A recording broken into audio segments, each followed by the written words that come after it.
Welcome to growthtofreedom.com, the show that brings you inspiration, transformation, and leadership. We're helping you connect the dots, see the blind spots, and get unstuck so you can go out and generate more leads, more sales, more profits.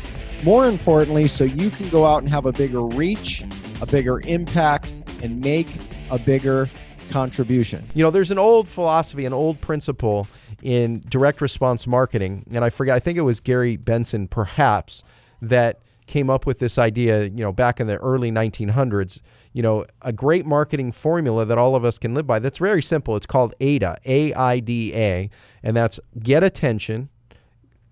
I is build interest. D, build desire, create desire for what it is you have or who you are. And A is the action. You know, what action do you want someone to take? So similar to that formula I went through just a little bit earlier, which is, you know, if you met Oprah Winfrey or a reporter from Forbes magazine, what would you say? You know, and who are you? What do I do? Why should I listen? What's your cause, purpose, and what's your call to action overall? So this would be another way, using the AIDA principle, to be thinking about how you communicate, how you show up. You know, the biggest problem I see from most people is they believe that selling and or marketing is bad. And you know what? If you give a gun to the wrong person, what happens? Right? It is bad. But a gun by itself is not, it's just a gun. You know, just like if you give a belt to a certain person, it's not the belt, it's the person using the dang belt, right? And so the whole point of it is it's not the thing, it's not marketing, it's not selling that's good or bad, it's the person using it. What kind of person do you want to be using it? Do you want to be playing at a big game, playing a level 10 like you deserve? Or do you want to buy the excuse of, you know, selling or marketing just isn't my thing? Well, I'm going to share with you, it is your thing. In fact, if you're saying that and have that little conversation, it's not my thing, or some version of that, I'm not good at sales, guess what? You're doing a damn good job right now of selling yourself on why you're not any good at sales. So you're almost winning, but now you got me in your head actually challenging you to that thought. And we'll see who wins at the end of the day. But, you know, the best definition I've heard of selling was introduced by Dan Sullivan, who runs Strategic Coach. And his definition of selling is getting someone intellectually involved in a future result that is good for them, right? So that they can emotionally commit to take action to achieve that result, right? And I'm going to repeat that. It's getting someone intellectually involved in a future result that is good for them, right? That's the key. That is good for them, right? So that they can emotionally commit to take action to achieve that result. I mean, that's a pretty good definition, right? If you live by that definition, it'd be a whole lot easier to persuade yourself that selling is actually good, isn't it? Right? Same thing with marketing. You know, marketing, all that is storytelling. And when you build a better story, you can attract people to you. If you're better at influence or selling, right? Selling is influence, marketing is storytelling, right? I've heard that from Joe Polish. I've also heard it from a dozen other experts all over the world. It's not something I invented. It's something that I've adapted. You know, Tony Robbins talks about influence as the transfer of emotions. And what emotions do you want to transfer? You know, you can transfer things like anxiety, guilt, shame, blame. I mean, do you know family heritages that are really good at the guilt game, especially during the holiday season? They play the guilt game. You know people like that, right? They're transferring their emotions, their ability to transfer emotions. That's influence, right? Well, what if you could use it for good? What if you could use it for greatness? What if you could use it for building a champion?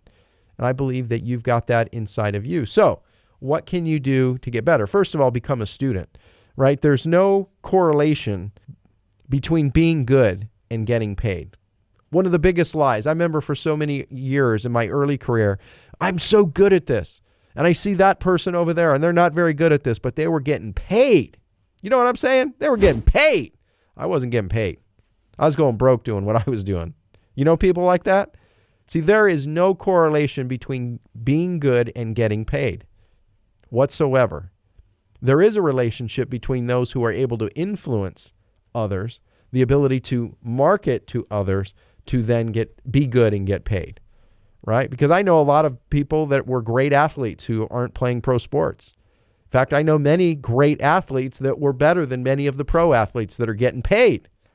It wasn't their ability. It was their ability to be influential and their ability to be marketed properly. And you know what? We can go, you know, that's for someone else to do.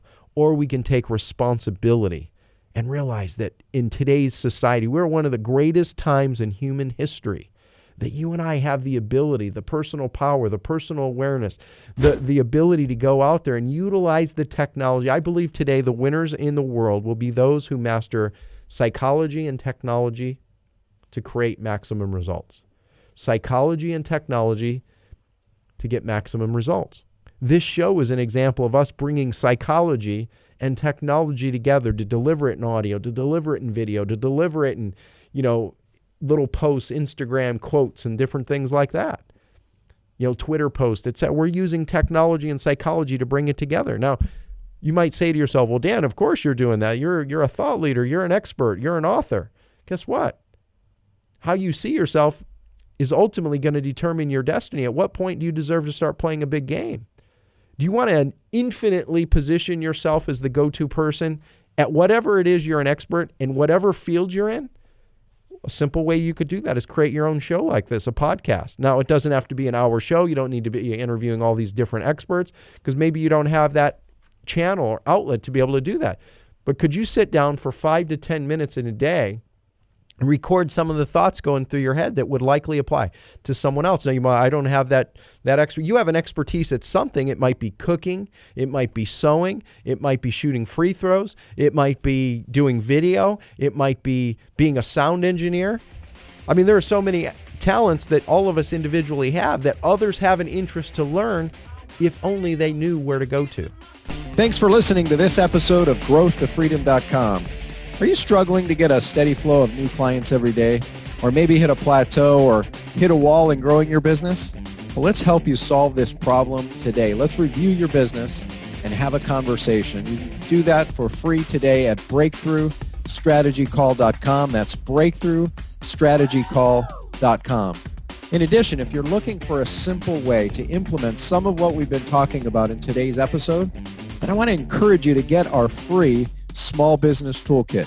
You can get that at activate.breakthrough3x.com. That's activate.breakthrough3x.com. If you'd like access to the special resources and all the show notes for this special episode, make sure to visit growthtofreedom.com.